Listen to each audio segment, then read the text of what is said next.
Okay, good day, guys. Welcome back to the channel.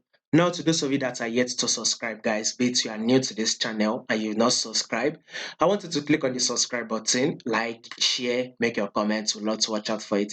And those of you that are yet to follow us on Telegram, guys, you will find the link to our Telegram channel in the comment section. So go to the comment section, see the link to our Telegram channel, follow us on Telegram there because we'll be posting out one or two useful information for you guys that you would need. You definitely do not want to miss out on it. The link to the Telegram channel will be in the comment section.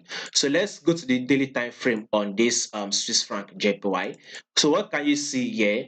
Let's start with this movement from 2020. We can see that Swiss franc JPY has literally been giving us that bullish move, and anytime soon it will not stop because JPY is still falling. JPY is still on a downtrend move. It is still a bearish move for JPY. So any pairs you are trading to JPY should definitely give you a bullish move. So since we are trading Swiss franc to JPY, then we should be looking to go long. Now let's take a look at this. Let's start from here. Within this movement here, we can see higher highs, higher lows, higher highs, higher lows. This is the impulse move. This is the corrective wave, right? Within this corrective wave, we can see a lower lows and a lower highs, lower lows, lower highs playing out here. Then we had gotten a new impulse move that took out the previous highs, right? Then there is a corrective wave. Then there is an impulse move again, and here we can see the pullback level. Guess what is currently playing out on Swiss franc JPY? A new movement to the upside is exactly what is actually playing out. So basically, Swiss franc JPY will continue that bullish move till they take out this ice. So they come to tap this ice, right?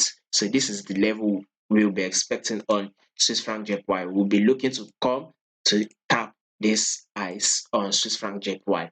Now that should now take us to the 4-hour time frame. So you can see price literally was going bullish, then we had this sudden drop, which is just the pullback level, and now it is now going bullish. And like I said, this is my first target, so from here probably we enter and try to take profits here. That will be about 120 pips. So let's say our target should be about 200 pips because we'll be expecting a new higher highs on Swiss franc JPY. So above all, this week would be a bullish week for Swiss franc JPY. Do not forget to follow us on Telegram. You will find the link to the Telegram channel in the comment section.